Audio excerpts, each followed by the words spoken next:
بسم الله الرحمن الرحیم.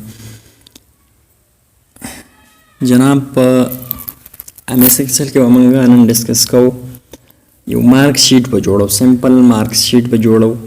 مطلب ډیر زیات سټوډنټان دي، دغه نمبر راغلي دي، دغه به موږ ټوټل مارک څومره مارکس اخیستي دي، ټوټل نمبر یې څومره دي، په هغه کې به موږ د هغې پرسنټیج راوباسو.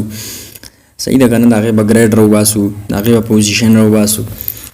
نو زه راځم الریډي ما دلته جوړ کړی دی مارک شیټ، ما مخکې نه جوړ کړی ځکه ټیم اخلي و، دا لږ شانتې غاټ هم دی.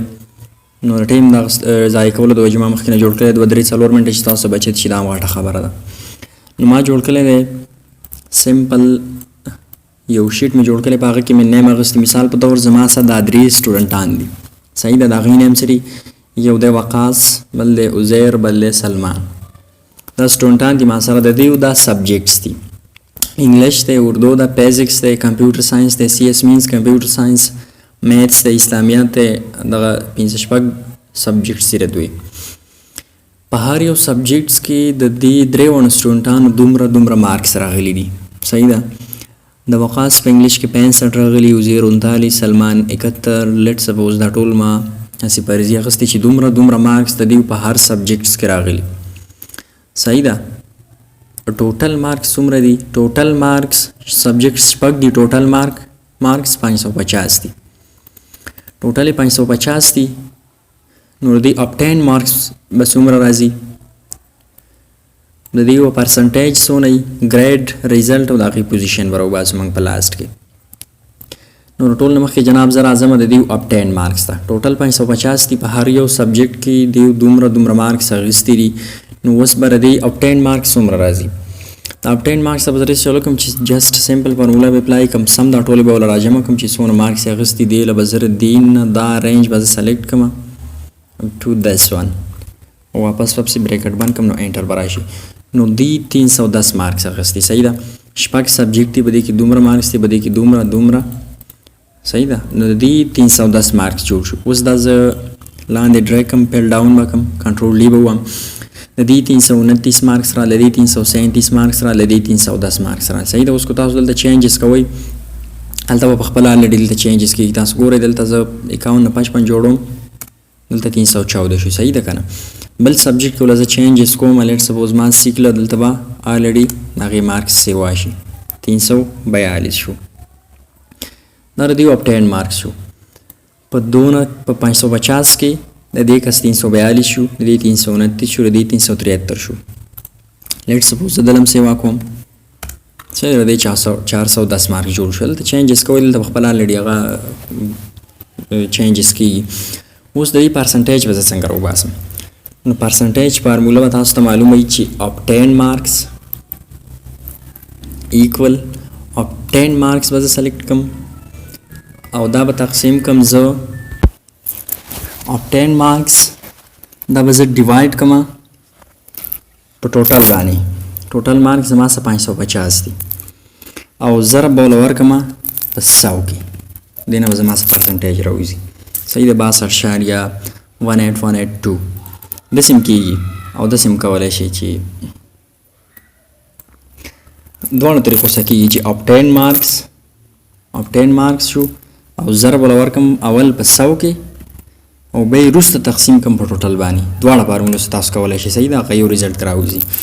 نو زه به دا جسټ ډریګ کوم او پیل ډاون به کوم، نو ټولو پرسنټیج دلته راووتو، خو یو مسله پکې راغله. مسله څه راغله؟ د اشاریه نه وروسته انسي ورته موږ په ایکس کلي نه دي، نو ډېرې راغلي، 5 انسي دي که نه؟ دا لږې بد هم ښکاري چې راونډینګ د دې وشي، نو بیا به ښایي. نو په فارموله کې به زه موږ راوند فارموله ویلې وه، د دپاره به زه راوند فارموله اپلای کوم. دلته ورته زه فارموله اپلای کوم چې راوند، دا مې شروع کړله، دغه پرسنټیج دغه مې ورکړله، میتډ مې ورکړو، پرسنټیج یې زه راوباسم او په دې کې دننه زه ورکوم کامه ورکوم او 2 ورکوم چې اپټر 2 ډیسیمل پلیسز، مطلب د اشاریه نه وروسته زما سره 2 انسي راشي. واپس به زه فارموله باندې کوم. صحیح ده؟ او دا به زه ټول باندې اپلای کوم، کنټرول ډي. صحیح ده؟ نو د پرسنټیج 62 راغلی، د 59 راغلی، اشاریه دغه 74 د دې راغلی. اوس به زه ګریډ راوباسم. ګریډ به راته څنګه راوباسم؟ چې زه به دلته ګریډ د پرسنټیج نه مګر وباسو. صحیح ده. د اف کنډیشن په ذریعه سره به زه دلته دې ته سپیسیفای کوم کنډیشنز چې کو د دې دومره پرسنټیج نو د دې دومره ګریډ شو خپل فارمولې مطابق که نه. اوس اف فارموله باندې دا زه کوم ایکول اف ته به زه اول سپیسیفای کوم دغه پرسنټیج چې کوم دی دا به سلیکټ کوم چې کو دا چېرته ګریټر وي یا ایکول وي څوم 80%. نو کامه به زه ورکړم په کامه کې به دلته به د کنډیشن کې سپیسیفای کوم چې د زما سره والا A1 ګریډ او بیا به دا کامه بیرته واپس بنده کړم. کو چېرته داسې نه وي بل کنډیشن مو ته زه داسې سپیسیفای کوم چې اف دغه پرسنټیج کو چېرته غټ وي یا برابر وي د 70 نه. صحیح ده. نو که دلته ما ته به په کنډیشن کې زه ورته سپیسیفای کوم چې دا دې مال راکړي A ګریډ چېرته 80 نه دا پرسنټیج زیات وي یا د دې برابر وي نو ما نه دا شو کې چې دا A1 ګریډ والا کس دی. کو چېرته 70 نه دا پرسنټیج زیات وي یا د دې برابر وي نو A ګریډ دې ما ته شو کې. کو دغه هم نه وي نو زه به ورته بل سپیسیفای کوم چې اف دا پرسنټیج کو چېرته غټ وي یا برابر وي د 60 برابر وي یا 60 نه غټ وي نو دلته په کنډیشن کې زما سره راولي چې دا B ګریډ والا کس دی. صحیح ده. بل کنډیشن ته زه ورکوم چې اف کو چېرته را پرسنټیج غټ وي یا برابر وي د 50 نو دلته یې ماته شو شي چې دا د C ګریډ والا کس دی. سوري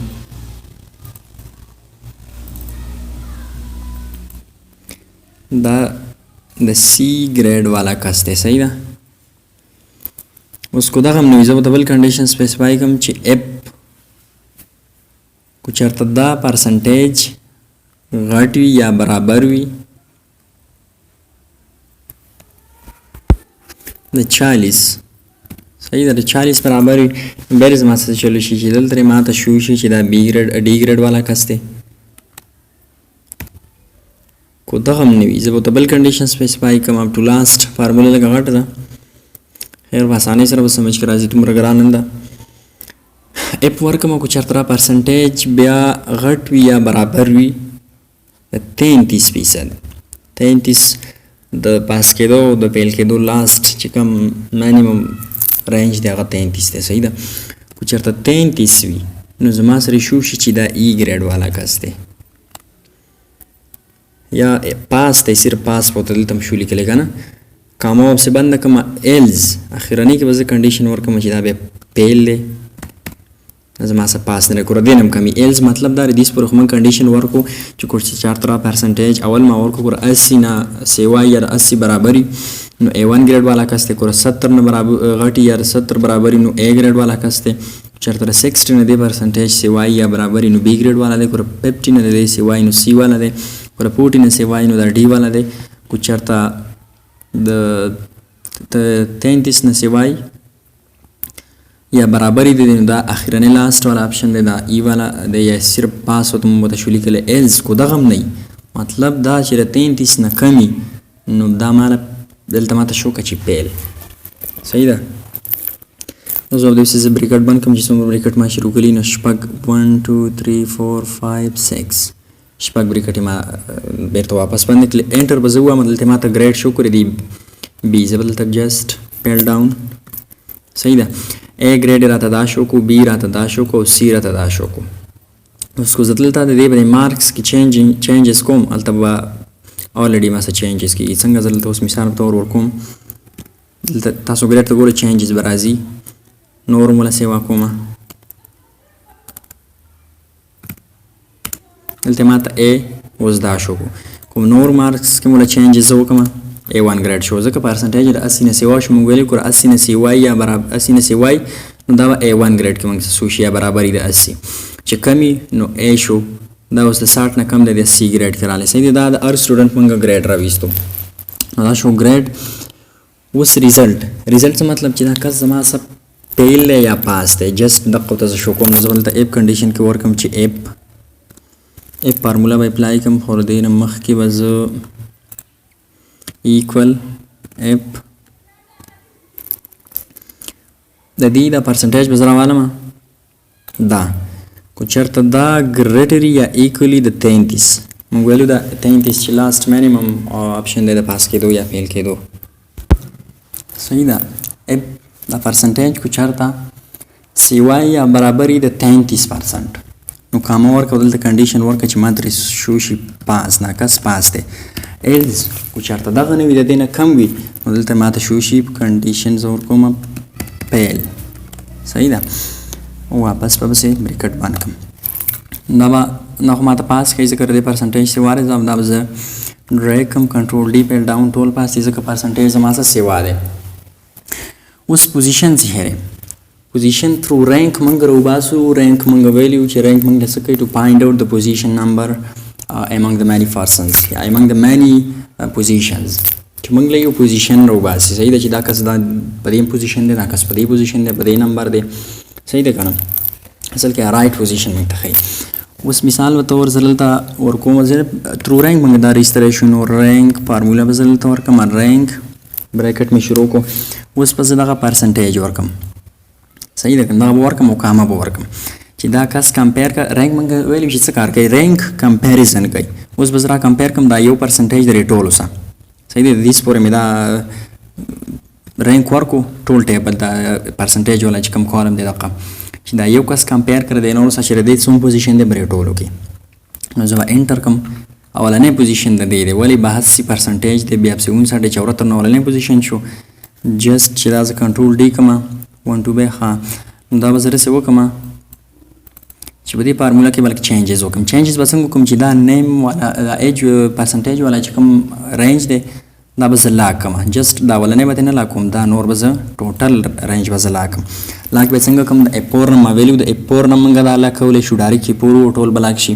خو زما اصل تر اپور نه ریکارډر سټاپ کېږي نو زه به جست دا ډالر ساین لاک کول دی ته وایي چې دا ډالر ساین ورته ولګوم بس دا به لاک شي. صحیح ده. دلته به یې ولګوم او دلته به یې ولګوم دا اوس زما سره لاک شو. صحیح ده. نو زه دلته راځم کنټرول ډي نو اولنی پوزیشن د دې کس شو. دویم پوزیشن پسې د دې شو پرسنټیج بیا د دې سیوا د دریم پوزیشن پسې د دې شو. صحیح ده. نو جست دا یو مارکس شیټ یو دریو کسانو مارکس موږ راواخیستل. د هغې اپټین مارکس راویستل چې څومره دې کس مارکس اخیستي د هغې اپټین مارکس به څومره وي. د هغې پرسنټیج موږ راویستو.